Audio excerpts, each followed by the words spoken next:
I'm pigged on Luka, smoke you like my hookah. Pump fake right, then I step back in illusion. That's a boss move maneuver, billionaire entrepreneur. Mark Cuban on the viewer, put you rookies on a skewer. I stay shitting on you boys like I came up from the sewer. Used to have a lot of dollars, now I got a lot fewer. What you saying to me? I hope you save it for me. I'm about to kill the game, and I put it in my testimony. Hi, welcome to the Mainstream Mavs podcast. This is your host, Will. I'm unfortunately not joined here today by my co-host, Jaren or Rodrigo, as we just had some conflicts come up, but nonetheless, I'm going to get this solo podcast out for you guys. Today, we are going to be covering the Mavericks 122-114 victory over the Sacramento Kings the other day on Friday night, as well as their 128-133 overtime loss to the Sacramento Kings. The Mavericks, of course, played a home-and-home where we saw the debut of Luka Doncic and Kyrie Irving together. There was a lot of positives. There were also some late game scenarios that didn't pan out exactly as we would have hoped in the debut, but nonetheless, we'll be plowing through everything. I do want to preface that at the end of the day, guys, it was their first game together. You're going against the 3 seed in the West on a second night of a back-to-back. They hadn't even practiced once together. So I'm not reading too much into any of the pessimistic narratives regarding Luka or Kyrie's fit so far in this sort of a short process that we've had with them playing together so far. But nonetheless, the game where without Luka the other night, where it was Kyrie's second game with the Mavericks, that was a really fun one versus the Kings. There's a lot of different stuff to get into and some narratives to pull from these two games for sure. And there's some buyout guys that we'll be getting into at the end of the podcast that I want to touch base on that the Mavericks may or may not be interested in. It was announced yesterday that Terrence Ross is likely going to sign with the Suns. So that ship just kind of sailed in a sort of 12 to 15 hour process for the Mavericks, where it seemed like they were going to get Terrence Ross, but he kind of pulled a Deandre Jordan and then went to Phoenix. So there's definitely a hole at that 9th or 10th spot in this roster in terms of applying somebody in the rotation. Theo Pinson's kind of been filling that void as of recently. But nonetheless, we're going to be looking at some of those guys, as well as getting into these games between the Mavericks and Kings in this home in Sacramento before the Mavericks head back to the AAC for Kyrie's home debut, which is going to be 7:30 tomorrow night on Valley Sports Southwest versus the Minnesota Timberwolves. But before we get into this podcast, here is an ad from our sponsor, Anchor. All right, so getting into this one here, guys, just from both of these games over the weekend specifically, I wanted to rattle this off the top, okay?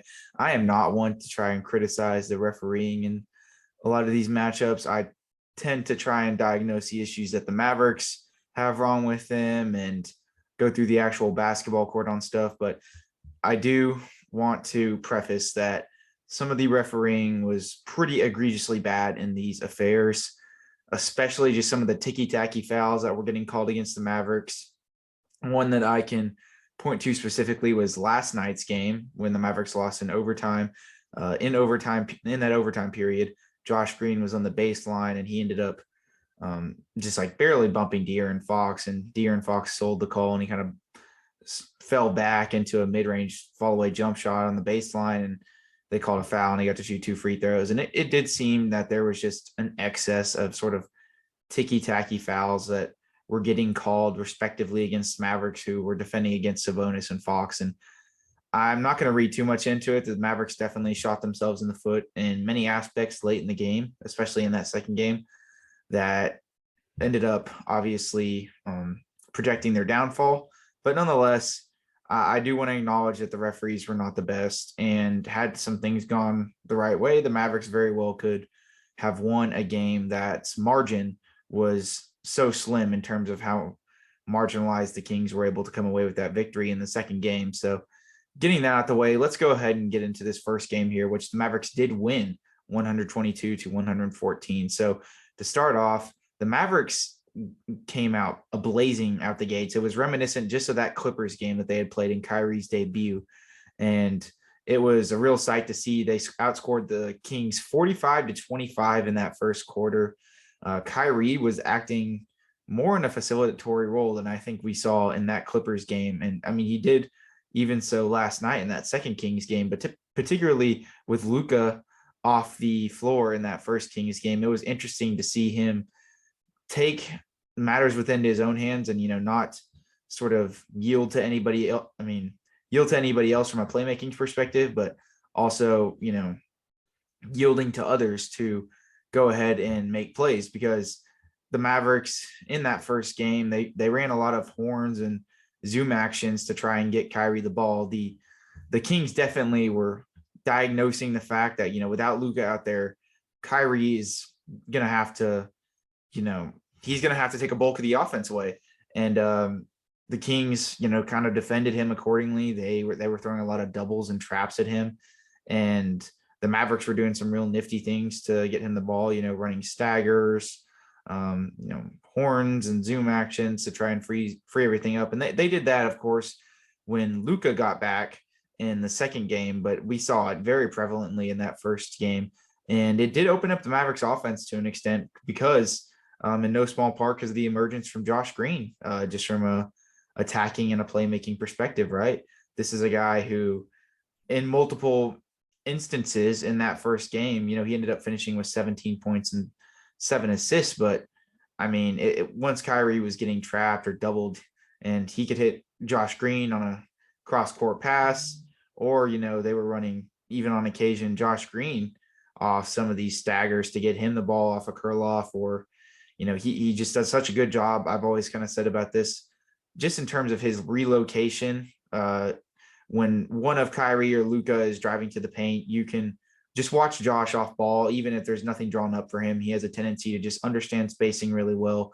He'll go set a pin down for somebody, or he'll, consolidate and go ahead and go to the corner, even if it's unprompted. And that sort of just offensive awareness that he has started to hone in on has been wildly impressive to me. And it's something that we've really seen within this last 2 to 3 week span from him. Ever since he got back from his injury, he's really transcended to another level offensively, just in terms of his ability to attack off a closeout. I mean, even his ability from the top of the key above the break, making things and creating things for himself. This is not something that even pre-injury Josh Green we were really necessarily seeing from him. I mean, yes, he was doing a good job moving off ball. He was obviously filling in the gaps as a cutter, doing a great job running the floor, and his catch and shoot threes, especially from that corner area, were going good. And all those things are still in play. But now, I mean, we're seeing just a whole nother dynamic to this guy in terms of, on occasion, him having the ability to furbish offense for himself. I mean, we haven't seen him really step into that mold of, top tier playmaker or shot creator yet. But I mean, he's doing things that would lead one to believe that he's developing into that area, because I mean, he'll be above the break, and, if nothing's set, and the defense is just, a little out of sorts. I mean, Josh is going to go. I mean, even if nobody else has touched the ball by that possession, he still has some hesitancy, of course, in terms of when he's driving, he's on the wing, and you would maybe hope that he doesn't make an extra pass, or he just, takes things into his own hands. But it's in no small part due to the fact of how effective he's been in these scenarios. I mean, I saw a stat the other day. I mean, he's shooting the highest percentage in the league in terms of like 6, 7 and under guys at the rim. Like, it's absurd, his finishing ability, and just his, the wherewithal to be able to, and the resourcefulness to be able to get to the rim. I mean, you just didn't see these sort of things in his bag a year or two ago. I mean, much less even 3 months ago. And, he's hitting floaters over people.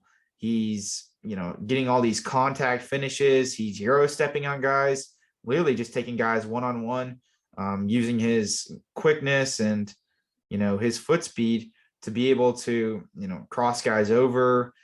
He does a really good job of using his body in the lane when he's driving, particularly, when he's having to go head up on guys, just in terms of slowing down. He has a sort of controlled chaos when he drives. That's been really interesting to observe, because I like to say that before, this year it was more just chaos. Now it's a sort of controlled chaos. Like, sometimes you'll think, oh man, where is this possession going?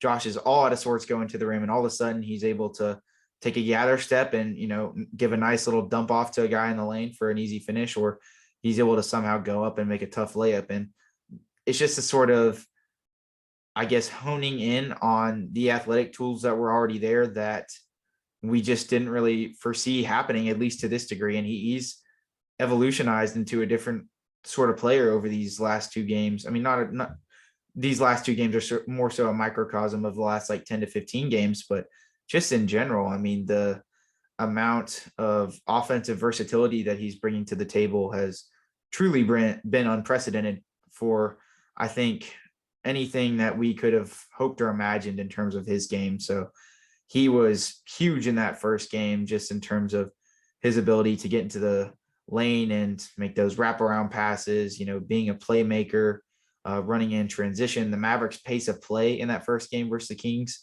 was a lot of the reason as to why they got off to that 20-point lead early on that first quarter, leading 45-25. That, along with some great shooting, the Mavericks ended up finishing 18 of 43 on three-pointers that night. 17 of 35, I believe, was a stat I saw in terms of their above the break threes, meaning that, I mean, they only made like one corner three. A lot of these were relegated to those above the break threes, and they were just doing a really good job spreading the ball in that first game. The off-ball movement was honestly to a level in that first game that we had never seen. Jason Kidd opened up the toolbox, for lack of a better term. And I don't know if it was because of Kyrie's presence or, Luka being out or what exactly it was, but the Mavericks were running just so many more staggers, dribble handoffs, horns and zoom actions that had a lot of different contingency options off them. The Mavericks, have ran a lot of actions this year, like Spain pick and roll and, high pick and roll of Luka, of course, that kind of just involve the guys at the point of attack, the screener and the ball handler, things of that nature. And, there tends to be just kind of a lot of floating around the arc for some of the other dudes. That's not to say that they just don't run any sort of plays that involve, the aforementioned actions that I was talking about, but it definitely seemed even more prevalent in Luka's absence in that game versus the Kings. The first game, that is, where the Mavericks won 122-114. And they were, the offense was humming in all sort of aspects. And really until that fourth quarter, things started to come to a stalemate, but Kyrie was able to bring them over the finish line in no small part due to his free throw shooting and his ability to attack. And, having a guy that can make 12 out of 12 free throws in a close game like that, that's truly invaluable.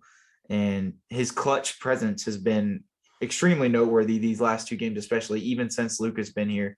It's been one of the hallmarks of his game that I think was maybe undermined to an extent pre-trade. Just having another guy that can go get a bucket at a moment's notice, that is huge in today's NBA when star players are opposing defenses put just so much of a point of emphasis on doubling them and trapping them and getting the ball out of their hands in those waning moments, forcing other guys. And for the Mavericks to have just two go-getters, two superstars to be able to create offense for themselves in those waning moments, if one guy is off or, even if both guys are on, you can use one as a decoy.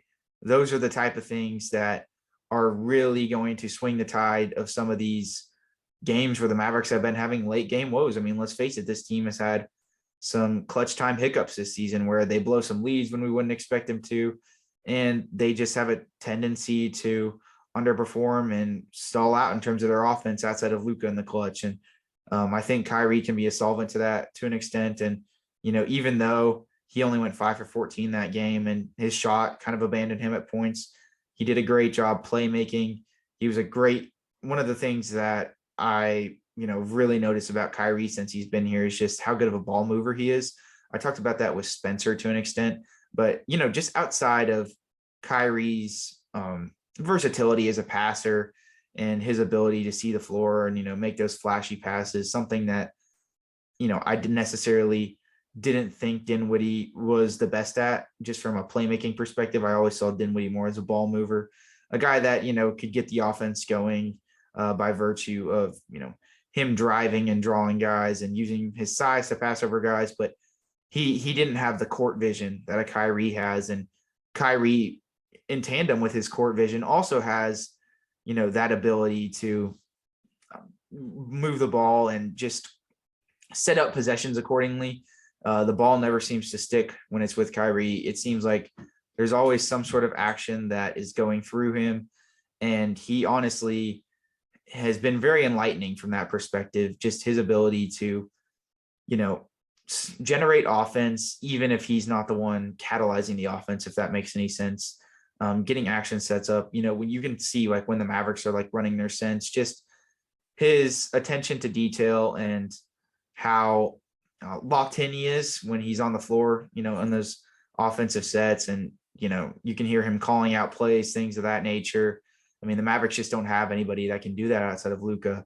And, those 10 assists that he had the other night in that first Kings game are a direct reflection of that, just in terms of how he's able to start, catalyzing possessions and, really forcing the issue and getting the guys going, essentially. That you can tell that his teammates respect him and that there's a desire to almost perform for this guy. I mean, Jason Kidd even talked about in one of his post-game interviews that there's been a noticeable shift in JaVale McGee ever since the Kyrie trade happened. And I mean, obviously these last 2 games are a reflection of that in terms of how JaVale's played. And we'll get into how he's played later, but you can see that there's definitely just a different aurora with the team in terms of their sense of urgency. Now, you can criticize them for not having that beforehand and, criticize them for that being something that may have only happened post-trade, but nonetheless, it's definitely a welcome sight, just how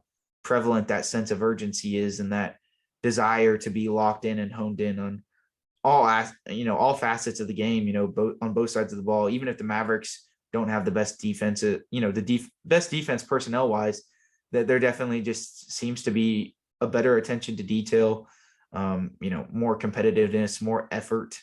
And, I use those 2 terms gingerly because these are obviously NBA players. They're obviously trying hard and everything, but it just seems as if the energy is elevated to a level that it just wasn't at before trade. And I don't think that that's even a vast understatement. So Kyrie just being able to raise the energy, raise the ceiling of this team has been truly invaluable and a sight for sore eyes. Looking at this game, just in general, obviously it was a wire-to-wire win for the Mavericks.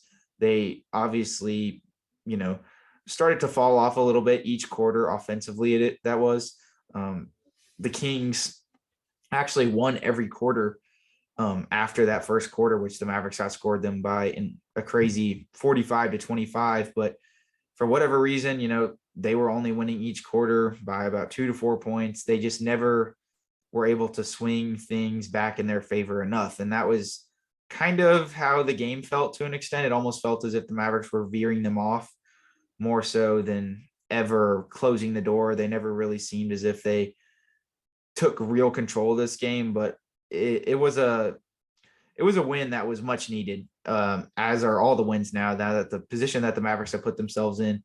They are viewed as legitimate, even if you don't view them as a contender. They're a legitimate playoff team, and they're an all-in team, if that makes any sense, even if they're not a contender. And, the losses do tend to hurt a little bit more when you've took that step to, win at all costs. Pre-trade, the Mavericks were still a great team, and they were still, they had their rough nights, they had their downfalls, and they obviously had their games where they looked like they could beat anybody in the West, but they didn't really have a sort of clear sense of direction. And now they have a clear sense of direction. No matter how you want to twist it, no matter how good they are, they have a sense of direction, and that is to win a championship. Now, whether that goal is going to be accomplished with, the rendition of this roster and maybe X buyout guy that might get signed that we'll kind of dip into later, that's to be determined. But you can at least admire that they have a sense of direction now and that this team's pining for a championship. I think that's one of my biggest just sort of takeaways from this trade, and one of my favorite things to take away from this trade, because having that as an NBA team, as a fan, it definitely feels more comforting than, when your team's sort of dwelling in mediocre dome.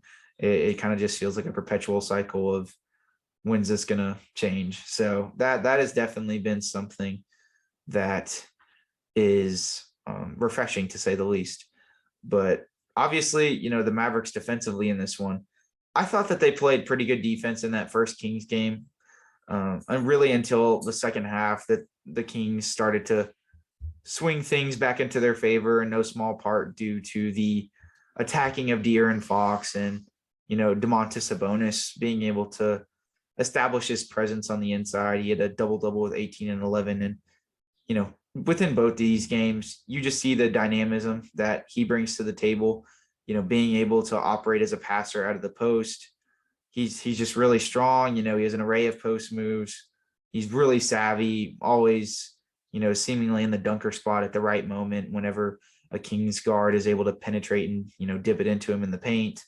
And De'Aaron, man, watching him in some of these games, he's took his game to just another level on both sides of the ball. He's, he projected as a really good defensive player coming out of college, but right now he's, really honing in on that name, Swipe of the Fox. He is, really staying as a true testament to that nickname. And just in terms of his off-ball defense and him being able to stick guys one-on-one, some of the possessions that he's had to guard Kyrie. I mean, yes, there have been some arguable foul calls, and, I know Mavs fans on Twitter will bring that up, but he's been doing a great job just really establishing his presence on both sides of the ball from a playmaking and defensive perspective. And he's, his three-pointer definitely isn't the hallmark of his game still, but the way that he's able to synchronize and size up into some of these mid-range jump shots is, the way his size ups are, end up kind of proceeding. It's a stark difference from what it was maybe a year or two ago when we saw a much more confident guy out there shooting. I mean, still a guy that could attack and get a bucket at a moment's notice, coming off a pick and roll if there's any sort of open lane, just due to his sheer, speed and athleticism. But, his ability to, keep the defense honest and, use that mid-range to his advantage, that's been a big takeaway. And he was really hurting the Mavericks in that first game from that. But I think the sort of downfall from the Kings in that first game was they kind of just weren't getting anything from their bench. Yes, Kevin Huerter had an okay shooting game. He was coming off those curl-offs and DHOs and making a few mid-range jump shots. And Keegan Murray got going from three in that first game. But, Harrison Barnes, he was a very conservative 3 of 9 in that first game. You just didn't see him as an aggressor. He wasn't providing too much on offense, and that definitely played to the Mavericks' benefit. And the Kings, their bench just played real sparingly. They got a few threes from Terrence Davis. Malik Monk got hurt in that first game, something that ended up keeping him out the second game. He played okay, but before he got injured, but he only ended up playing 15 minutes. Davion Mitchell only saw 12 minutes in that game. Chimezie Metu was the benefactor of a few lobs, but, Trey Lyles only played 7 minutes. They just weren't getting a lot from everybody outside of that, upper echelon of their team, of course. And I mean, to their credit, they have a very dynamic starting five. I really like Keegan Murray's game. This is a 3-and-D guy, as at slightly biased on Twitter kind of denoted. That's a kind of term I've had fun throwing out there. A guy that is a 3-and-D player at face value, but, has another arsenal and another level that he can get to in his game, or is developing just from whether it's a playmaking perspective or, a dribbling perspective. That was kind of what he was talking about. That was the third D or the second D in the whole 3D&D thing. But that's kind of how Keegan Murray projects. And I mean, this guy could be really good one day.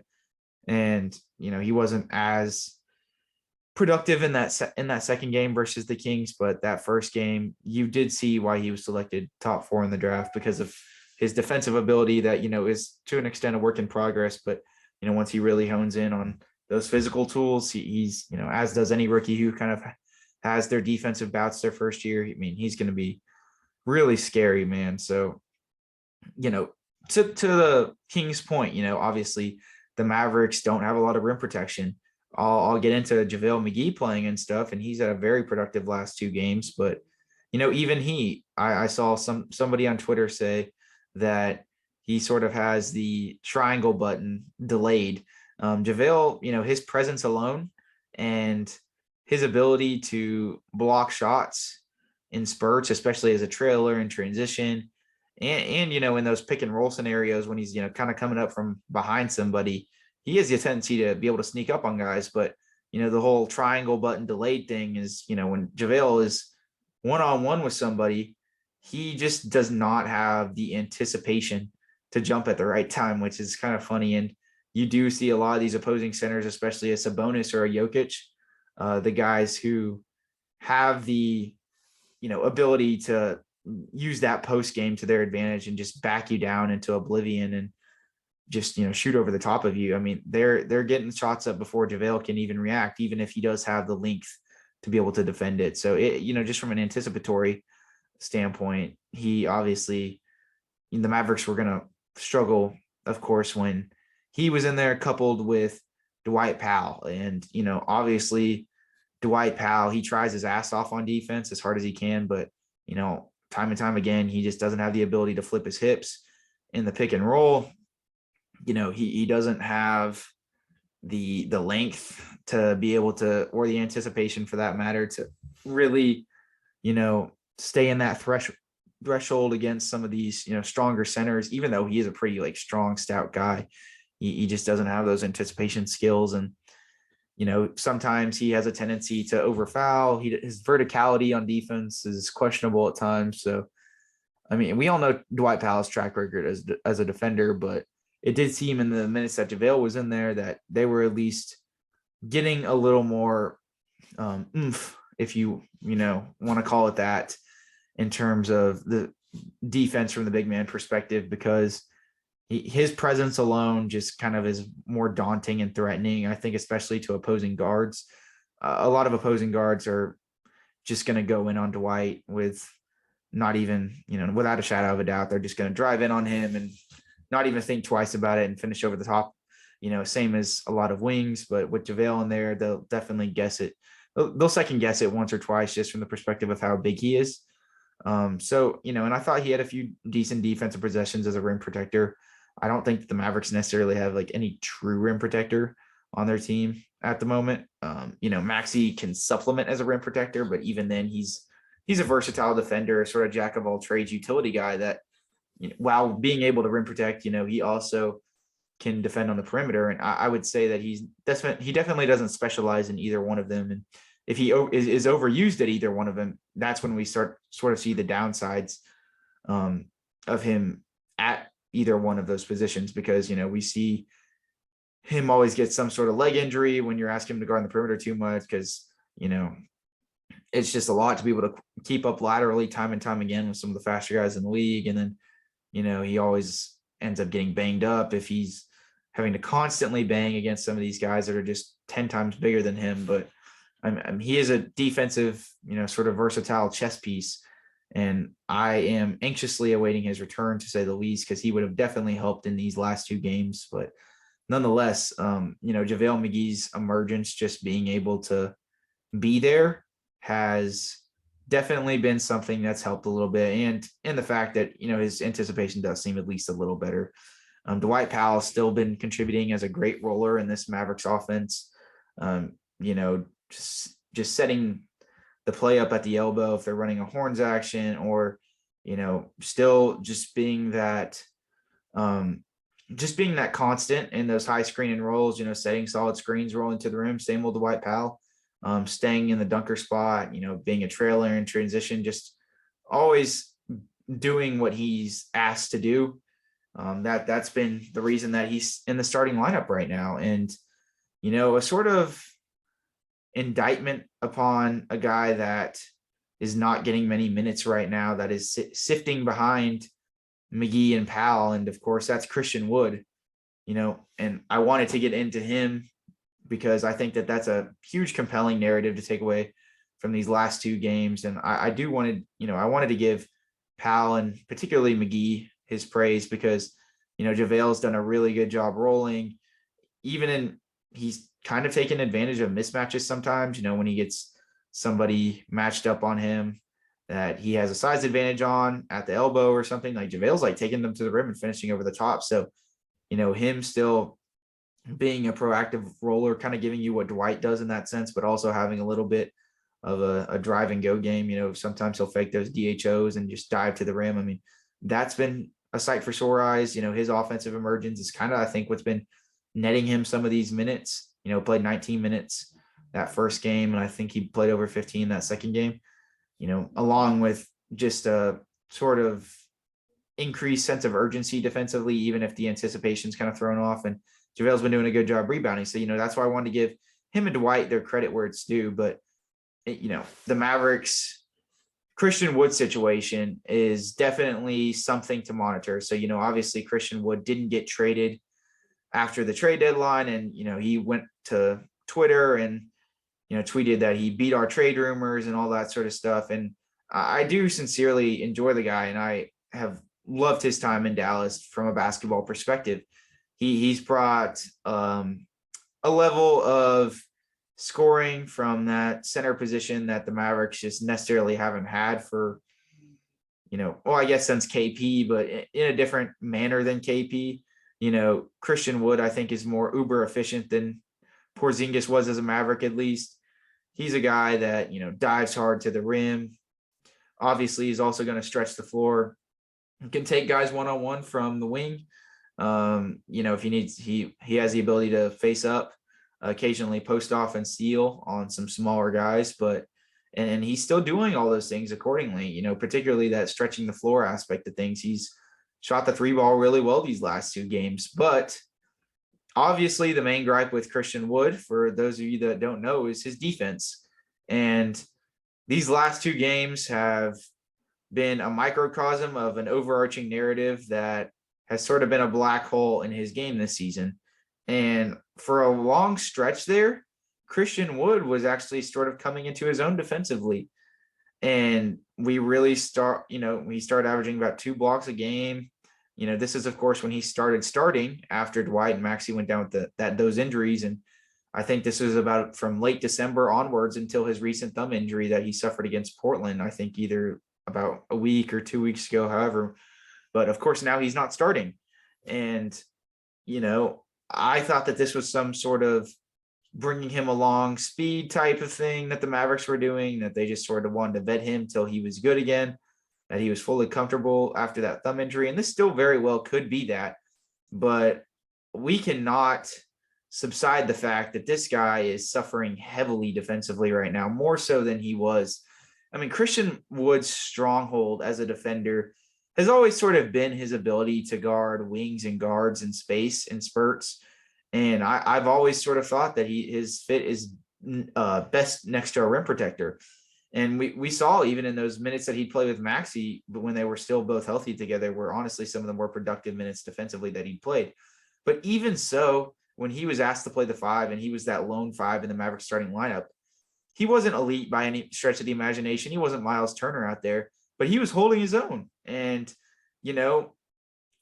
it's just been a stark contrast these last few games to where you would rather just switch everything and take your chances on him guarding a guard head up than even, try and play that sort of in between defense in the pick and roll where, he doesn't know if he should come up to the level of the screen or drop, and is trying to sort of play the ball handler and play the roller at the same time. He just doesn't have the awareness, and he's getting torched in all these scenarios. And on top of that, he's losing his man on rotations. There were multiple times in that second game where Trey Lyles was just taking advantage of him, and he was able to stretch the floor, and Christian Wood was just nowhere to be found. He's getting beat off the dribble even when he is going up against wings and guards. And it's honestly kind of put me in a sort of ultimatum here with Christian Wood, because as good as his offense has been in these limited minutes, I mean, I do see, I guess, why he's getting these limited minutes. And it definitely, you start talking about roles on this team. And I mean, should this be a guy that's seen more as this sort of like 6'10" spark plug guy that's coming off the bench to, provide, sort of a microwave offense type guy? Or should this be a guy that we should still be trying to bring up to speed to get into the starting lineup? And I mean, I don't know where I'm at on it. I think I tend to agree with the sentiment that he should, definitely come off the bench now until he's able to, at least get back somewhat to what he was defensively. If he can at least just be average or capable defensively, that's really all that we're asking here for, because when he was doing that pre-injury, it definitely, he wasn't cleaning up all the issues that the Mavericks perimeter defense had. And it's not like he was just some sort of cure-all, but he was holding his own. And I think the Mavericks could have definitely served to experiment with him and Maxey in the starting lineup once Maxey got back, and seeing how you could use Wood to guard more in space and using Kleber as that back line of defense. But this, defense that he's playing right now, I mean, it's horrific. Like he's really just unable to guard anybody head up, and he's getting lost on all of his rotations. He's just not able to stay with anybody, past just base level stuff. And it's disheartening. And I hope he gets back to where he was at, because he has came in and supplemented really well offensively in due time. And, he's doing his due diligence there, but he also has to do his due diligence on the other side of things. And in terms of the minutes that he's getting, I think I'll get a little more concerned if this sort of persists throughout the next game or two, because of the nature of who this guy is, I think he's got to play more. And I think the Mavericks got to keep trying. They chose to keep him on this roster. They got to try to make it work. They got to try to get his defense back to where it was. And if I was him personally, I would definitely feel a sort of contempt about the amount of minutes I would be getting. But I mean, nonetheless, he still has to, prove as to why he should be getting these more minutes. And it almost does seem at times as if Jason Kidd has some sort of weird vendetta against him and treats him tougher than some of the other guys and lets other guys make more mistakes. And I fully am here for that narrative, and I would probably subscribe to it as well. But at the same time, Christian Wood's defense is atrocious right now, and it almost offsets some of the offensive production that he's being able to bring to this team right now. I mean, in that second game specifically, just from an effort perspective, he wasn't running back in transition at all. I mean, just like little things, like he seemed like he could give, honestly, less of a care in the world of getting scored on, so long as, he could sort of nickel and dime into a couple Euro steps and drain some threes. So that's definitely something that's got to be attended to. And I don't know necessarily what the solvent to that issue is, other than Christian Wood just stepping up defensively a little bit. But I would hope that the Mavericks coaching staff recognizes that, I don't know if this is some sort of injury deal as to why he's not getting any, this many minutes or what, but they've got to start playing him at least a little more, because, he definitely still affects the ceiling of this team, even in a Luka Kyrie era. He's a ceiling raiser, and he's also a floor lower depending on how he ends up playing. So this is a guy that the Mavericks need to figure out if they can, bring back, and especially when Maxey gets back, hone in on his defensive tools and what he's best at. And also just in terms of when he's alone big on the floor, at least getting him up to speed to where he can be capable again. And we're just going to have to see if they can do that, and if they'll play him more minutes, because right now it's a real sketch situation, to say the absolute least. Just to wrap up that first game versus the Mavericks and the Kings, just going off some of the Mavericks role players' performances here, specifically like the starters and stuff in terms of how they fared. Like just some guys that I didn't mention. Tim Hardaway Jr., he had 15 points, 6 for 16 from the field. It was a fairly abysmal shooting night for him. He did end up getting hurt. Was it either in that first or second game? Yeah, Tim got hurt in the second game, so that was a sort of little mental lapse by me. But he had an okay game. I mean, just your typical lackluster shooting Tim Hardaway Jr. game where, he'll get out in transition, score a few baskets. Every once in a while, he's able to take a DHO and go straight to the rim. But also the errant shot attempts, also the, dribble pull-up threes that you would rather him probably not take. So, I mean, pretty typical game from him from that standpoint. He's definitely, amidst the Mavericks kind of getting in sync a little bit more with their team defense, something that's been distinguishable since the Kyrie Irving move. Tim Hardaway Jr. has been the one guy that's kind of fell behind that mark. Well, as has Christian Wood, of course, but the Mavericks do seem like they have, they went to zone a few times in these last couple games, but I mean, their wings are just doing a good job. And, the wings, when I'm saying that being Bullock and Josh Green, of course, from just playing the low post up onwards and doing a really good job in terms of picking those passing lanes and really just tracking guys on their rotations and just being cognizant of their surroundings. I think that Mavericks defensive awareness and their attentiveness has been definitely noticeably more attuned than it was, I would say, probably pre-Kyrie trade. Now, I don't know how long the effects of that are going to last. And I mean, give or take, they are giving up a lot of points to the Kings in these two games. When you look at it at face value, 114 points in that first game, 133 in that second one in OT. But we do have to realize that this Sacramento Kings team does have the number one offense in the NBA. So, you know, they're extremely fast paced, as we've seen in both these games. And the Mavericks, especially in that first game, did a good job of matching that pace.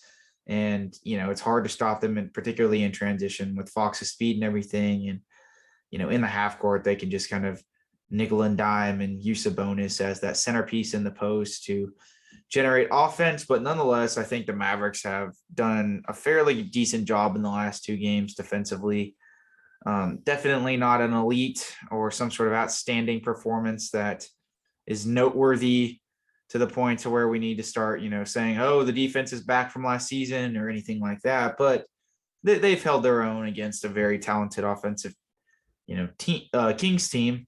And, you know, in no small part due to Josh Green and Reggie Bullock's off-ball defense, their ability to play the passing lane, you know, from the post up and things of that nature. They've been, you know, doing a good job. The Mavericks have tapped into a 2-3 zone a few times.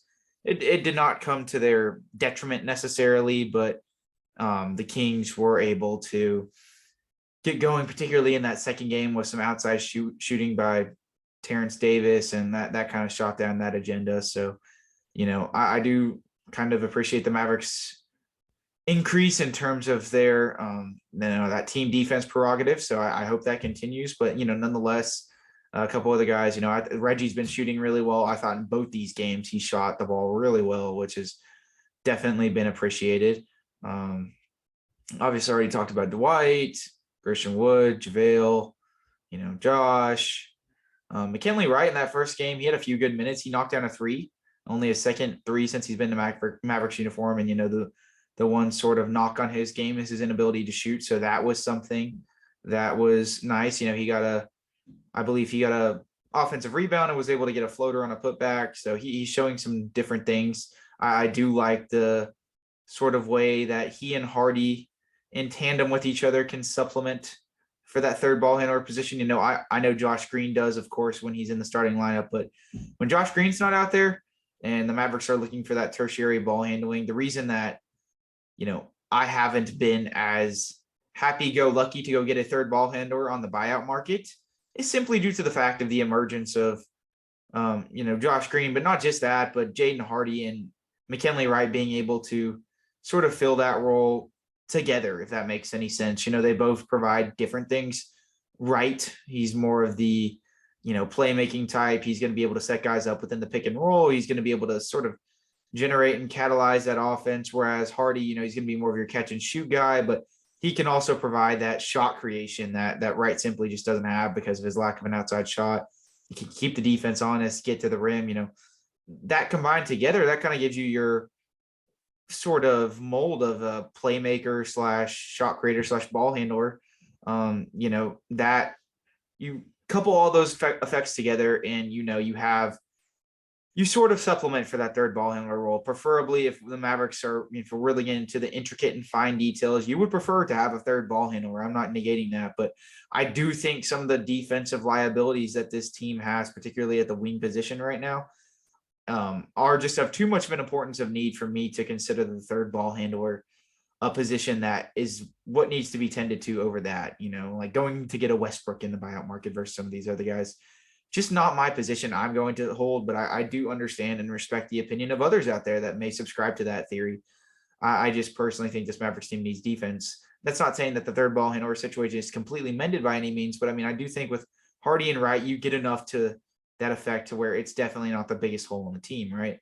And, you know, to that point, Hardy did play pretty good that first game. He made 4 threes, and that was all of his offense in that game. He's just, you know, catching and shooting, you know, being that, you know, stopgap within the flow in the offense that, you know, whenever the Mavericks would get dry, he would be able to fill that void. And he was, draining some threes, and he's been doing pretty decent defensively. He's been rotating well, and that's been sorely needed. I mean, him being a guy that can actually, be applicable to fill that 15 to 20 minute void off the bench, and, along with whatever Wright's been giving you, has been something that's definitely been welcome, to say the least. And, I've loved seeing both of their emergence accordingly. They're obviously going to still run into, those rookie wall mistakes, particularly Hardy, as, we see some, errant turnovers and drives where, he sort of gets ahead of himself and goes into the paint when he should probably, bucket out and, regenerate that offense from the top of the key. But nonetheless, I mean,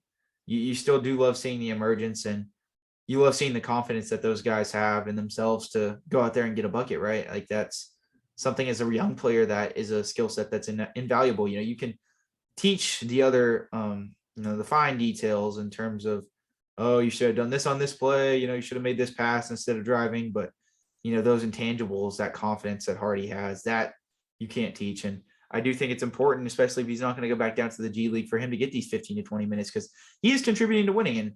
And, that's sort of the main argument, especially as a win now team, is like, oh, you probably should be playing Hardy. But I mean, he is contributing to winning. He is that good, as well as Wright. So, unless they aren't contributing, and, then you want to supplement by playing one of the wings, that's cool too. But he's contributed to winning. So, I mean, he definitely warrants at least maybe 15, 20 minutes a game, depending on the night, right? Another guy I kind of want to get into, just a sort of point of interest, is Marcus Morris. I mean, or rather Markieff. I got him mixed up with his brother, but he has not played since being in a Mavericks uniform. Obviously a bigger guy, stout, like 6'9". He's the enforcer type, right? He can play some post defense. He can bang inside. He's decent, especially against, having to guard 3s and 4s. But the hallmark of his game is not his perimeter defense. He's definitely a guy whose game is more relegated to those post ups and those mid-range jumpers and things of that sort. He can knock down a 3 if he needs to. Decent cutter, but I don't know. I know he's not that cure-all to the perimeter defense, but I do think he could provide some defense, in terms of being able to guard 3 through 5. And I don't know. I think the Mavericks could use him and his toughness a little bit. And it's been interesting that he hasn't got any minutes in virtue of Theo Pinson getting minutes. This is a guy that's played the last 3 games, and he's been in that 10th man role. And, he's fared okay defensively. He had 1 block the other night versus Terrence Davis on a drive that was really impressive. But, at the same time, he's the best way I could describe Theo is he's like the ultimate utility player. He's okay at everything, but he's not good at anything, if that makes any sense. And in an NBA, if you're going to be that type of utility guy, you either need to be an all-star who can basically do everything at a pretty decent to elite level, or you need to start specializing in something if you're in the NBA to fill a role. And, I do appreciate Theo's minutes, but, I would say he's just an average defender. He's an average shooter. He's an average playmaker / driver. I mean, he's just average at everything.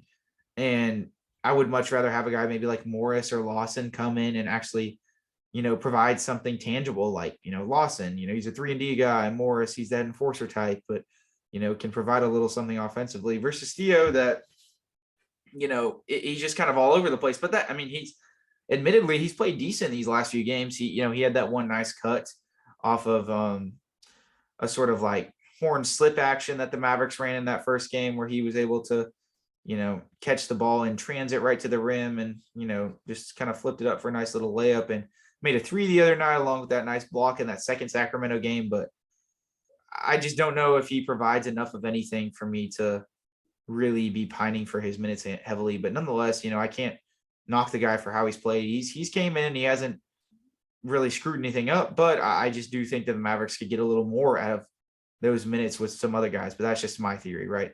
But, let's go ahead and move on to this next game that the Mavericks played, because I do think that this was one of a little more point of interest, of course. In that game, I'm talking about the second game versus the Kings, of course. And in this one, we did not see that sort of fiery start from the Mavericks. They were definitely conceding a little bit more defensively.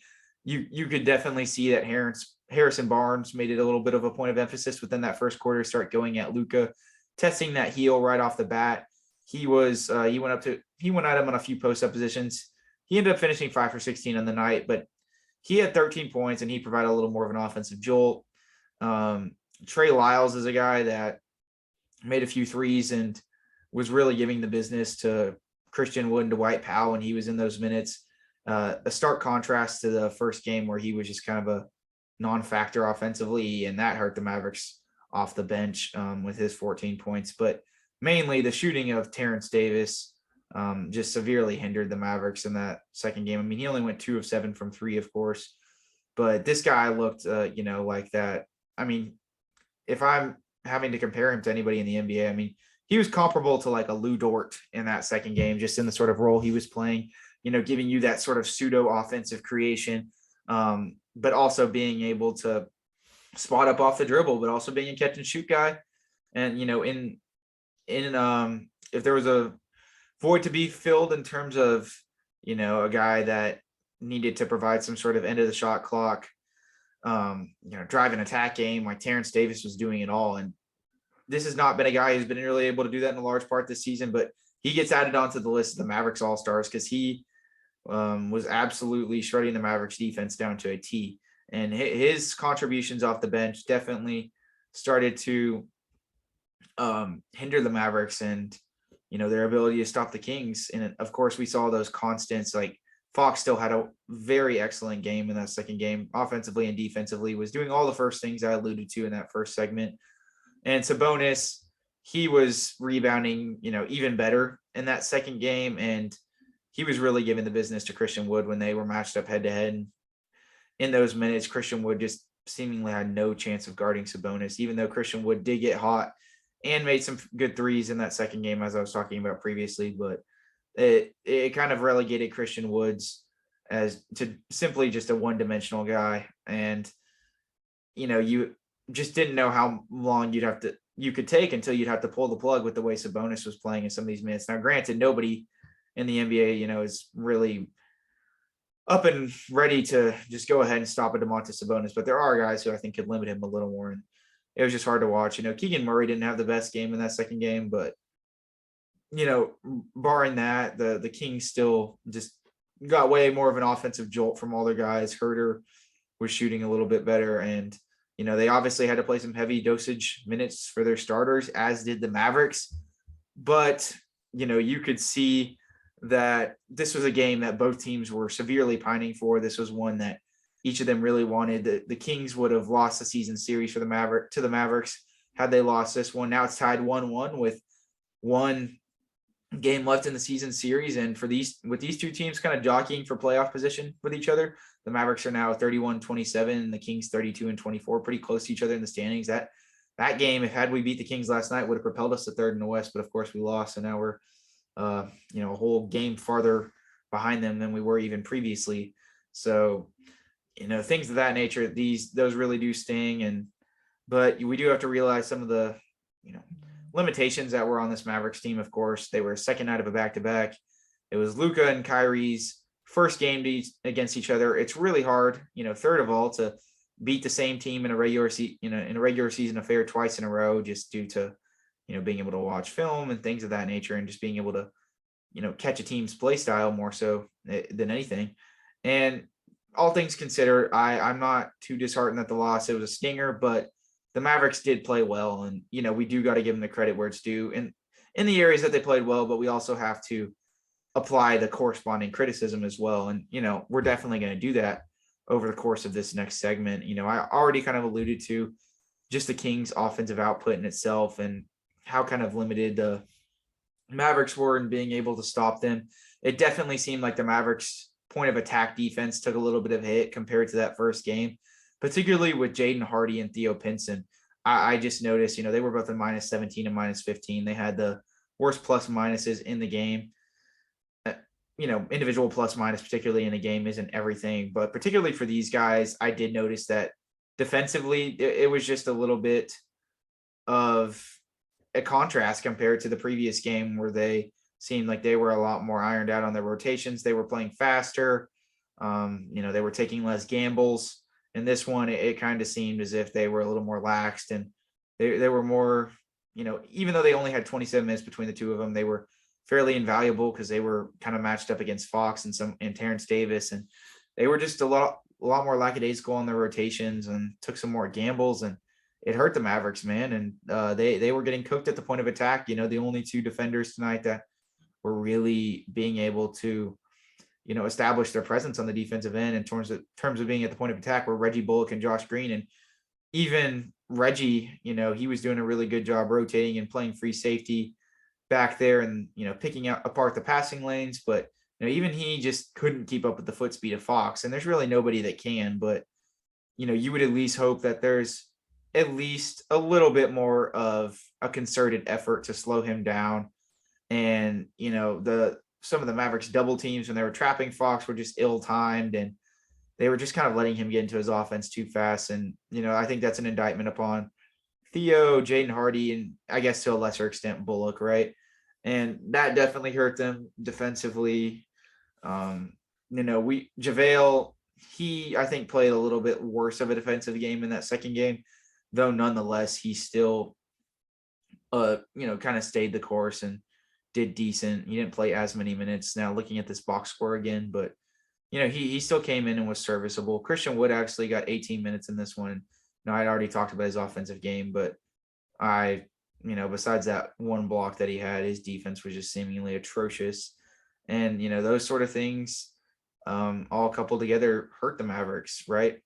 And the Mavericks, to go back to the point I was making regarding how, the not slow start they got off to, but not as, energetic start, I guess, as the first game. Them in that second quarter, they were, down by, I think at one point, double digits. They really started to fall behind the margin. And Kyrie Irving in that second game definitely didn't look as assertive, admittedly. There were some positions where you kind of wish he would, try to take things over a little bit more, for lack of a better term. And the fit with Luka kind of looked clunky in that first half, just in terms of how they were splitting the possessions. It kind of seemed as if Kyrie was just, staying off the ball. The Kings were doing a good job, ball denying him, admittedly, when he would come off those staggers and things of that nature. But it didn't just seem as if there was as much of a concerted effort by the Mavericks to get him the ball. And it kind of just seemed like it was Luka heliocentrism again, which, I mean, to an extent, that's the basis of what we're going to be going off here in terms of the Mavericks offensive play style as they go forward. But, you do want to see Kyrie be able to bail them out of some more possessions, or I guess not even bail them out, but just, run that offense a little bit more in tandem with those possessions where, Luka obviously runs the course and, we start those possessions off with that heliocentrism, but there just didn't seem like there was as much movement to the Mavericks offense. The pacing was down. It seemed a lot more stale, but the Mavericks, amidst a flurry of a sort of late second quarter push to increase the pace, and Luka, as he kind of alluded to in a previous interview regarding, Josh Green saying he wanted to pick the pace, and Luka was all on board with it. Luka was throwing the ball down the court off Kings misses, and the Mavericks were getting down in transition. And at halftime, the Kyrie Irving had a buzzer beating three, and Luka was getting the ball down the court, and the Mavericks were working the corners, and they somehow came out of halftime with a lead. And it was quite amazing, because it seemed very undeserving up until that point. And it sort of gave you the confidence that, man, despite whatever clunkiness and things that Kyrie and Luka are having to work through within their first game together, and the sort of not weird fit that it is, but, it's obviously a whole new dynamic when you're adding somebody as good as Kyrie into this lineup, just figuring out how they can split possessions between each other, but also work together offensively, using that off-ball movement, things of that nature. And, to see them be, these are two uber talented guys, and, that they're going to pick it up and be able to do it. But for, to see them just over the course of the game, being able to remediate that process so fast was really a sight for sore eyes. Cause, we saw in that second half, Luka, screen for Kyrie, as to get mismatches a few times. We saw once Luka got hot, once Kyrie, the Mavericks were using their sort of different ways to get him open off ball, he started to be freed up a little bit more with, Luka's emergence, because Luka admittedly looked a little bit, laborsome in that first half, just coming off that injury and everything. And he kind of just looked like he was getting into his offense a little bit slower. He was, diverting more to post ups and threes. And I mean, he was still uber efficient on them nonetheless. Like, he had 19 points, I believe, before the first half was over. But, you could definitely tell that it was a bit of hesitancy there for him to get into some of those actions faster. And but once he was able to do that, it almost seems as if the Kings were testing him at points. Kyrie was really able to supplement in that second half, coming off those staggers, those curls, those DHOs, those zoom actions, all in the in between.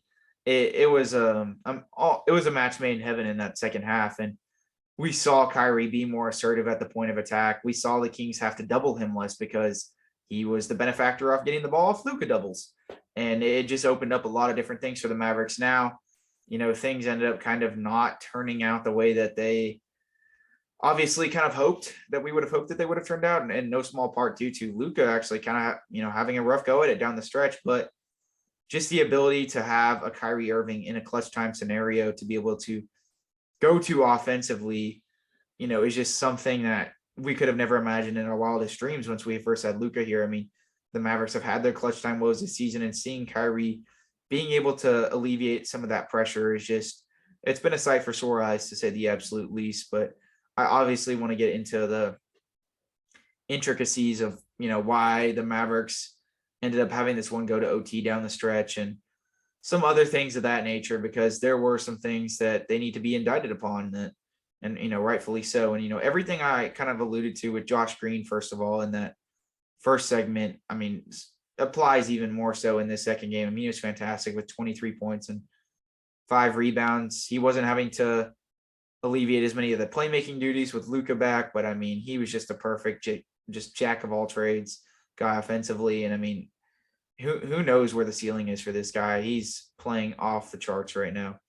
But nonetheless, in that second half, after the Mavericks were able to sort of get something going, that dynamism that we saw from Luka in terms of his ability to score in the post and, hit from threes seemingly abandoned him in that second half to an extent. He started missing some threes. He ended up finishing 2 for 9 from threes in the half. And, his playmaking, he ended up finishing with 5 assists tonight. And you could just tell that drive and attack game just wasn't there like it usually is, from the perspective that he just looked a step slower. He had that really awesome putback dunk off that Kyrie miss in the in the third quarter. But barring that, it did seem as if offense was coming a little slower to him. And, we want to see him pick that up here in the ensuing, next week and things of that nature, where he'll be able to get into his actions faster and, just play with more foot speed, things of that nature. And that's just going to come, with time off this injury. But, so long as he didn't go gain a bunch of weight, it didn't really look like it. But we'll just have to see exactly what happens in that department. But nonetheless, like I said, was alluding to with his play, he just wasn't, able to find the shooters off of those driving kicks as much. And the offense just definitely got clunky at times. Luka had 6 turnovers in both the third. I mean, not the third, but, he had 6 turnovers, and a lot of them seemed to have come in that third and fourth quarter. And that was a big point of emphasis, I think, to why the Mavericks started to drop this one. Tim Hardaway Jr. got hurt at the tail end of that second quarter, and he left the game and did not return. So we saw a little bit of Frank minutes, but he didn't really do anything when he was in there. Dwight Powell, he played solid. He played down the stretch. He played he was in the Mavericks rotation in those lasting fourth quarter minutes, as well as those overtime minutes. He was the, big man that was closing, was playing his typical, Dwight Powell all out effort defense, doing as much as he could. But, at the end of the day, he's still a defender with the inability to flip his hips and, be able to guard in the perimeter, which obviously hurt him, and it's not a rim protector.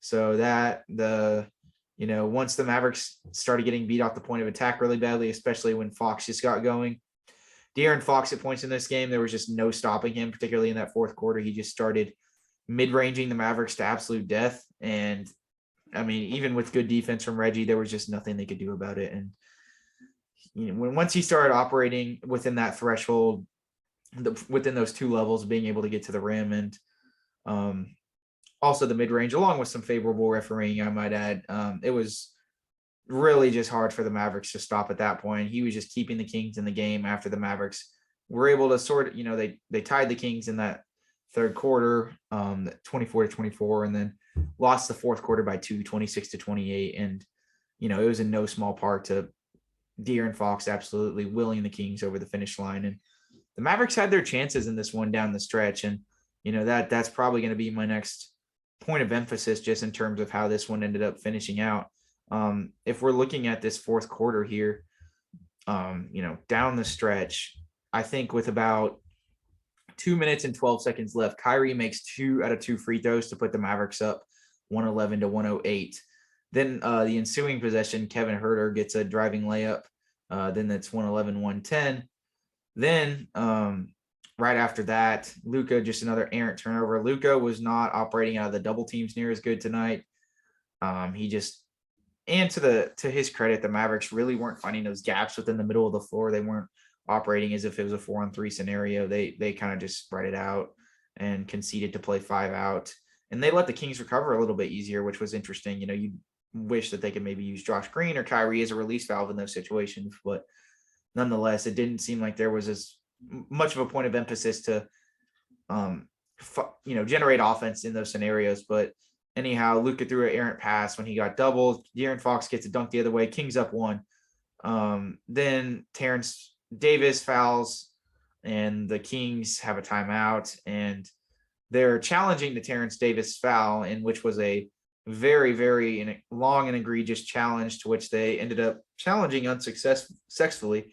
And of course, Terrence Davis had fouled Dwight Powell. I failed to mention that.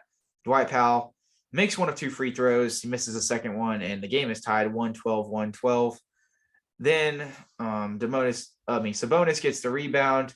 Then De'Aaron Fox, he gets it like almost perfectly, sort of sets himself up for another one of those mid-range jump shots right on target. It just, I think, hits off the front rim of the back iron. Luka gets the rebound. Kyrie misses a 30-foot 3, but it's quickly followed up with a really clutch Dwight Powell offensive rebound. The Kyrie 3 was a little bit deep, but it was open, and it did seem, it was in rhythm. I didn't really have a problem with the shot. Dwight Powell, gets the rebound. Sabonis fouls him. Dwight Powell makes 2 out of 2 free throws. The Mavericks are up 2 with 52.1 seconds left. Then, they're able to, in the ensuing possession, Fox misses a layup, but of course, Sabonis is right there for the offensive rebound, and he's able to put up a 2-point shot, right there in the paint. He's able to make that layup, and then it's tied 114-114 all. I do want to make a point of emphasis that Kyrie's defense was great on Fox in a lot of these scenarios where he had to guard him at the point of attack. I mean, I even think he had a block on him at one point, or Kyrie may have blocked Sabonis. He had a block that was really impressive the other night, and he was doing everything he could in terms of his rotations. Obviously he has his limitations because of his size, but I mean, Kyrie is a good defender, and anybody who says otherwise, that narrative should be quickly dispelled, because, he may not be great or elite by any means, just because of some of his limitations in terms of his length and his size and things of that nature. But I mean, he competes his ass off, and his intangibles are off the charts. And so I do want to give a special shout out to him, and I've obviously picked that up and have said that on this podcast in the games that he's been here since, but it was really prevalent in the second game versus the Kings. But nonetheless, Sabonis ties the game up. Then Reggie Bullock on the ensuing possession ends up missing a 3 for the Mavericks. They take it down to the end of the shot clock, and rightfully so. It was a pretty, it was an okay look. He ended up just clanking off the back iron. Then Terrence Davis gets their offensive rebound. The Kings don't burn their timeouts. I believe they had 1 or 2. De'Aaron Fox tries to shoot a 3 for the win, and he misses, and the game goes to overtime. I don't know if many Mavs fans' gripes were necessarily with how, barring the refereeing, but just in terms of how the game ended in that fourth quarter, it kind of just seemed like it was just the perfect storm of events that led to the Mavericks' demise there. But the overtime period was definitely where I think a lot more fans were disheartened by. But nonetheless, in that overtime period, we start out with a Josh Green made 3. De'Aaron Fox is still very much cooking the Mavs to death throughout all of overtime. By the 148 mark, he had 8 points. It basically got all the Kings offense besides a Terrence Davis 3 at one point. Kyrie took the burden upon, the Mavericks offense after Luka, continued to have some lackadaisical turnovers, just wasn't able to establish, Luka wasn't able to beat anybody off the dribble. He definitely seemed a step slower, as I said, and he was missing his step back threes.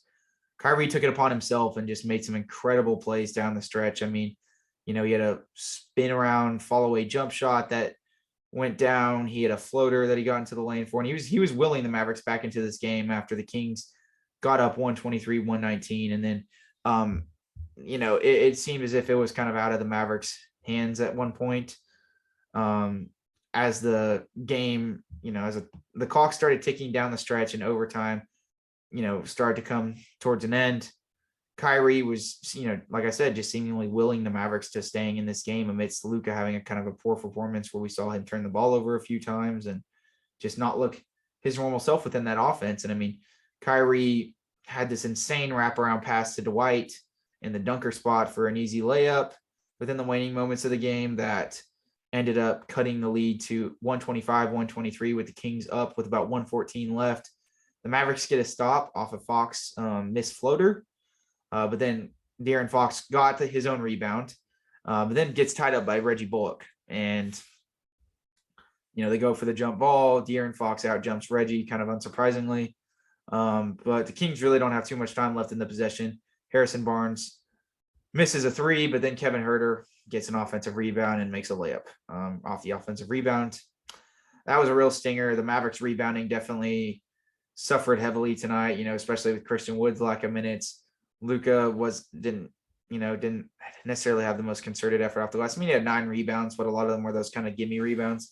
Josh Green and Kyrie were definitely getting after it on the glass, but I don't know. It seems as if, Sabonis' size and presence definitely, he was able to harbor himself within the paint, and he's just an excellent rebounder. And without McGee being able to play, without McGee playing consistent minutes in this one compared to the first game, you saw the Kings win that tie of the rebounding battle tonight, and they ended up having, let me see how many offensive rebounds. They had 11 offensive rebounds in that second game, and in that first game they ended up having 5 offensive rebounds. With the second game, every offensive rebound just seemed as if it was increasingly amplified in terms of its importance to the game. And the Mavericks, it's not like there was no effort going there. It's just personnel wise, the Mavericks didn't have the wherewithal to be able to contend against Sabonis unless we saw JaVale play more in this one. And, to a point, I mean, I think JaVale, I said this on Twitter somewhat jokingly, but somewhat true to an extent. He might be the Mavericks' best center right now. I mean, he probably provides a little more defensively than Dwight does.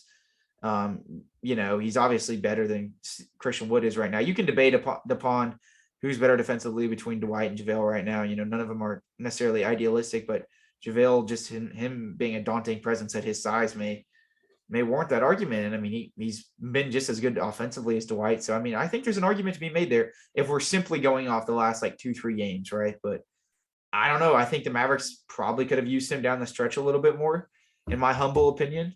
But nonetheless, Dwight played down the stretch, and it's not to the extremity that, if they had Christian Wood out there and his defense was suffering as much as it was, I wouldn't have been, I'm not mad as those minutes, but I do think JaVale may have been able to grab a few more boards than Dwight just due to his sheer size. But nonetheless, Kings were killing us in the offensive rebounding department.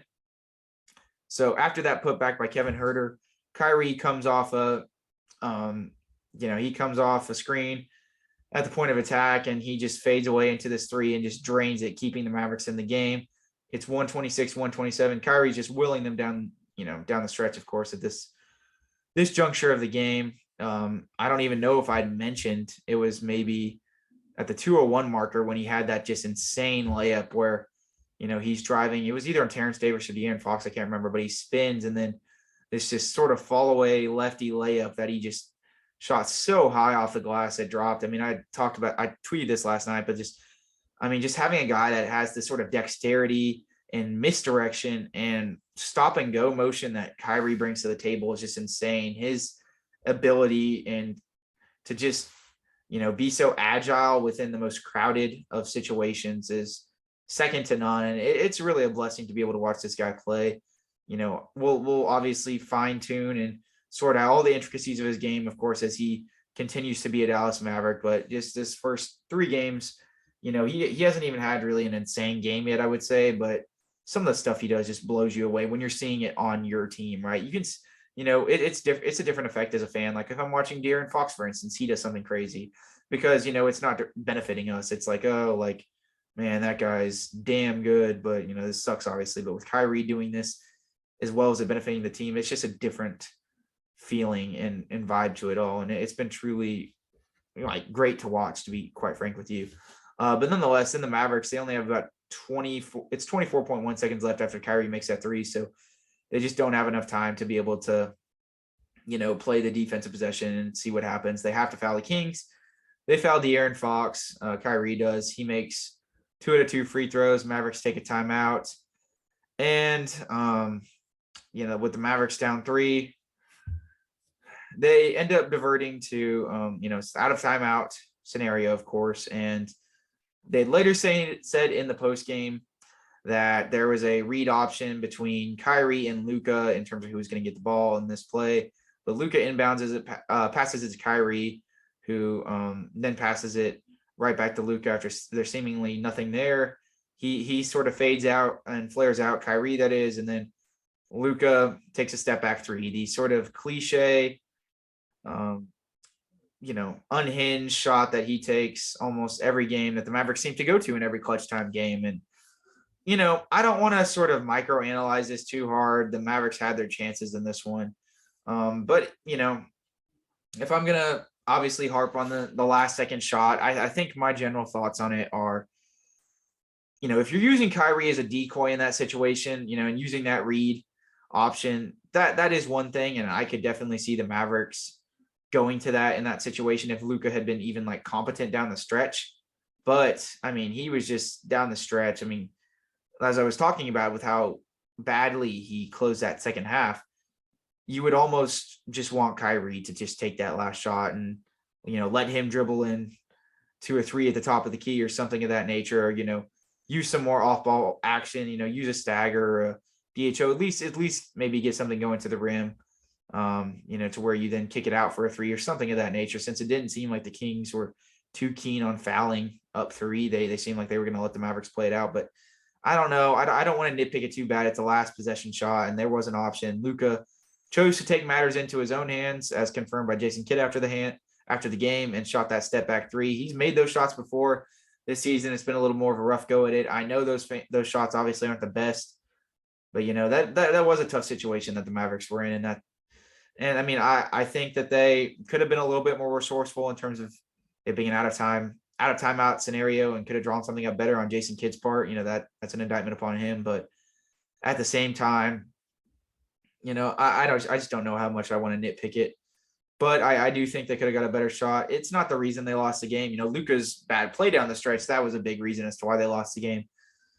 And, I think Luka he probably could have diverted to Kyrie and, got him the ball back after, realizing he was going to have to take a contested step back 3 with a guy in his face, especially with the game that he was having. That's just a sort of presence of mind type deal that they're going to have to build up as they increase in their chemistry. Luka, obviously having the trust factor there, and I think they do trust each other quite well. And I thought they did a great job, implementing that better faster pace in the third and fourth quarters, as I had alluded to. And, they definitely started to get their chemistry down a little bit more. They were finding each other off ball a little bit more, but nonetheless, those are some of the intricacies and, things you'll have to sort through down the stretch, because Kyrie was playing his absolute ass off in that last stretch of the game and willing the Mavericks to victory. And, you would have hoped that they could have came away with it in some sort of way or fashion. So like I said, don't want to microanalyze that last shot too much, but it definitely, there definitely should have maybe been some fail safes for if, Luka was, getting just heavily guarded one-on-one, to where they could have done something else, because, it's not like the Mavericks don't have the luxury of having another guy that can go get his in that scenario anymore. You'd rather just get a better shot. Even though Luka can make that shot,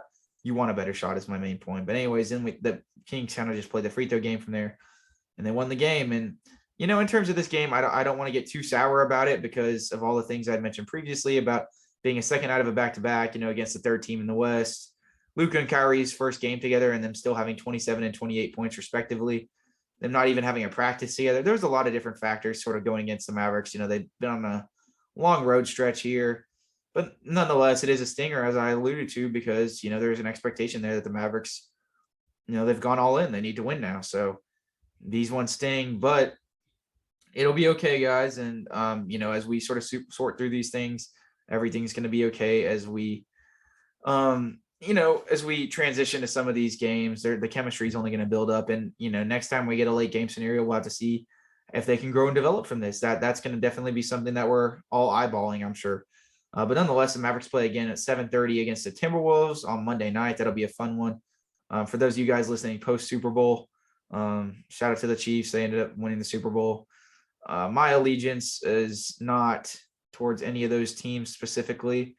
I'm a sort of kind of, I guess I'm a fair weather OU fan. That's a way to put it lightly. And so I kind of wanted to see Jalen Hurts get his, but at the same time, I also, I'm not a fair weather Cowboys fan, but I definitely just don't monitor them, obviously near as much as the Mavericks. I mean, we're a Mavericks podcast, for God's sakes, but I'm just not as big on the Cowboys, of course, but I'm not a fair weather fan. I wouldn't label myself that. I still go with them win or loss. So I also obviously have a little bit of pushback on the Eagles, but because of Jalen Hurts, I really was kind of indifferent to who won. But shout out to the Chiefs. Wanted to mention it since any of you guys listening post Super Bowl and you're on their Monday morning commute or anything like that. Definitely want to make that a point of emphasis. But nonetheless, I just watched the Super Bowl. I'd actually edited this podcast and done the second segment after watching the end of the game because I wanted to at least catch some of it. So hopefully you guys can appreciate that I was podcasting during the Super Bowl. But lastly, before we end this podcast, I do want to get into some news surrounding the Mavericks growing the buyout market and stuff now that we've covered these two games over the weekend versus the Kings and this home and home.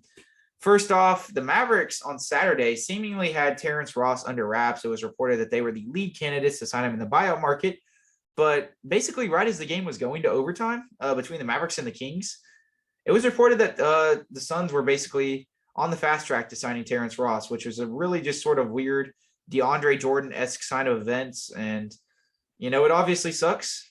I was operating in the assumption that he was going to come here, but it is what it is. In terms of Terrence Ross's game, this is obviously that ultimate Tim Hardaway Jr. insurance, right? This guy, he's a purebred scorer, shot creator at 32 years old, always been a solid 3-point shooter, whether it be catch and shooter, synchronizing into those dribble pull-ups, can attack every once in a while. He's still uber athletic, about 6'6", 6'7", and he's really athletic, but yet throughout his career, he's always been like this terrible lackadaisical defender, which has kind of been bewildering. So from that perspective, I was a little bit bewildered at the signing, or not the signing, but, the attempt to go get him. But then, when you really realize it, it's not like there's a ton of guys that can play defense on the buyout market besides him, right? So taking that into consideration, I wasn't necessarily too bent out of shape over it. And I was honestly generally kind of excited. I was just you know what? Maybe he can play decent team defense just with his length and stuff. He's a veteran. He's the 9th or 10th man in the rotation anyways. Maybe, in that position with him not really having to supplement as much offense, it won't be too bad and it won't be too much of a clunky fit. Plus, it kind of gives you that insurance if Tim leaves over the summer and you want to re-sign Terrence Ross, that, you still have that shooting and that sort of get a bucket guy that the Mavericks would miss in having Tim if the Mavericks wanted to supplement Tim and a pick, let's say, for defense over the summer. But obviously that fell apart and that kind of sucked and it was what it was. But it was reported early Saturday morning that there was some sort of glimmers of hopes, some guys that we didn't really expect to be on the buyout market.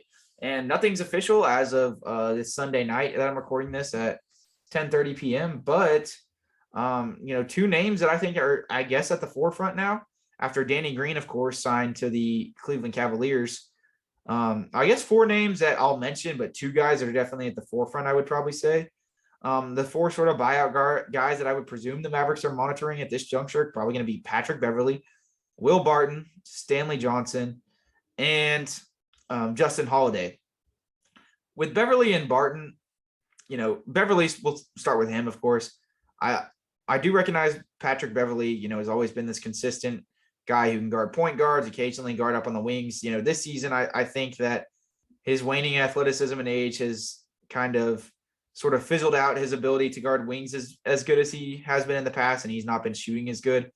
I'm a little hesitant to just, bring him on as the buyout guy, but we are dealing with that 9th and 10th spot. So with him not really having as big of a role as he was on the Lakers and stuff, I would be open to it. I wouldn't hate his fit, but he's probably definitely like the third guy on that sort of conglomerate of guys I just mentioned that I would want. Will Barton, I do like his game, man, but his defense is just like completely fell off a cliff from where it was a few years ago, as well as his offensive creation. You would hope that he can rekindle some of that, only like 32 years old, but he's played pretty bad basketball for the Wizards this year, man. And I mean, if he's the fail-safe and there's nobody else left, sure, go for it, right?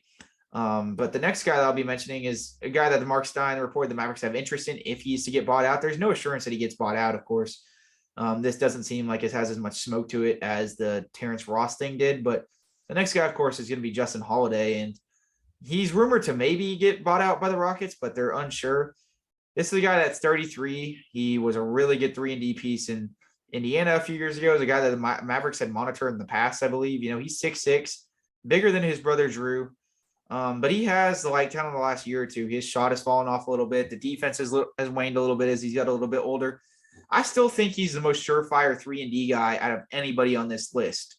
Don't get me wrong. And I would welcome his addition, especially if he's not being asked to play as big of a role. But we do have to recognize that, there are some other guys that have admittedly, either, been a little bit more consistent than he has versus, that being Johnson and Patrick Beverly. And, at his age, I just don't know how much more is left in the tank. But that being said, he has the best track record in terms of being a surefire 3-and-D guy. He's not going to really report, he's not going to really record much else for you, but he's going to be able to, provide that sort of movement shooting and, be able to guard like 2 through 4. And that's invaluable in today's game, of course, especially having a veteran presence that can do that. But I don't know. He is waning a little much for my liking. I sort of went back and forth between him and Stanley Johnson, but ultimately I kind of fell into Stanley Johnson as probably my favorite out of the guys on this list.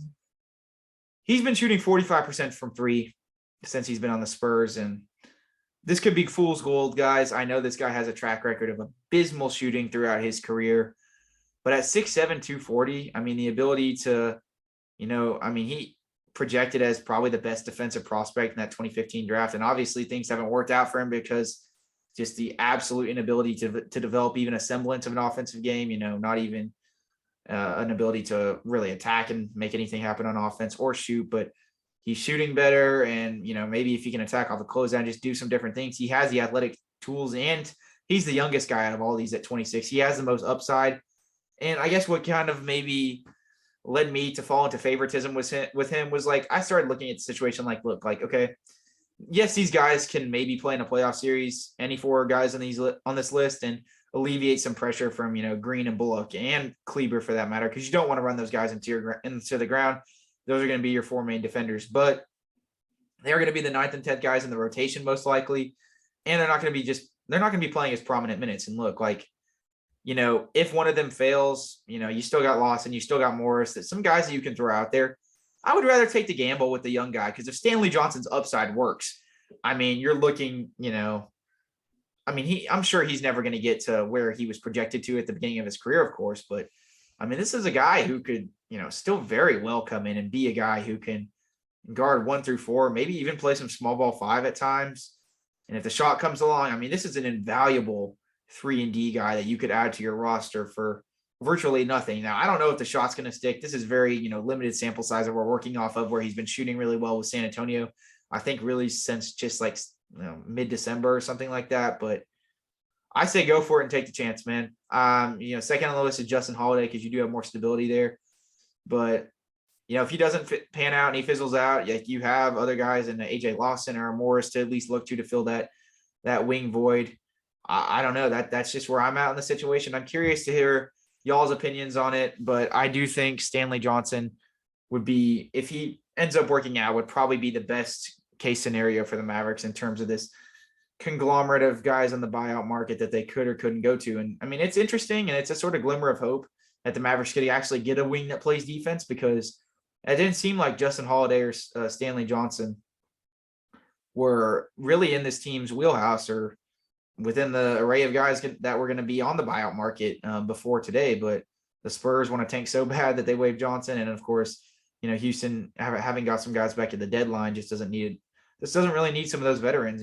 They're buying some guys out accordingly. So maybe Justin Holiday's next up on that list. But, I'm curious to see what you guys think about the situation. You can obviously see my opinions on it at Twitter and, what I think about the situation there as well. Because I am constantly keeping you guys updated over there. Live tweeting with everything that comes out regarding the Mavericks in terms of updates, live tweeting during games and everything like that. We will be back tomorrow night versus Minnesota. Jaron should be back for that one. So we'll, you don't have to listen to my annoying voice for such an elongated period of time. So the game will be at 7:30. Mavericks are back home. Kyrie will be making his home debut. I'm really excited to see the fanfare and the reaction to that. It's going to be really fun. It's going to be a fun post-game podcast. Make sure you guys tune into that. Make sure you follow us at Twitter at mainstream_Mavs.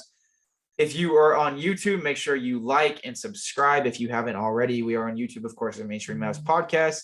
And if you're watching on YouTube, comment down below. Who do you want the Mavericks to get on the buyout market with the remaining guys available?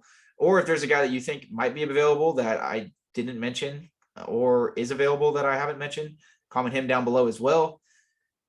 Otherwise, you guys can follow us on Spotify or Apple Podcasts or wherever you get your favorite podcast. We're on virtually every podcast platform. Just give us a 5-star rating if you're on Apple Podcasts or Spotify, and give us a review if you so please. If you really do enjoy our content, that would be heavily appreciated. And make sure to hit that follow button on whatever podcast platform you're on. That would be appreciated as well. But nonetheless, we will catch you guys after the Timberwolves game tomorrow on what will be Kyrie and Luka's home debut. And you know what, guys? I have a feeling that it's going to be a little more polished offensively. The Timberwolves, they don't have as potent of an offense as the Kings. I'm excited for this one. I'm looking forward to a fun game tomorrow night. My gut feeling is the Mavericks are going to bring it home, if I had to guess. So without further ado, I'm going to go ahead and end this podcast, and we will catch you guys tomorrow after Kyrie and Luka's home debut versus the Timberwolves.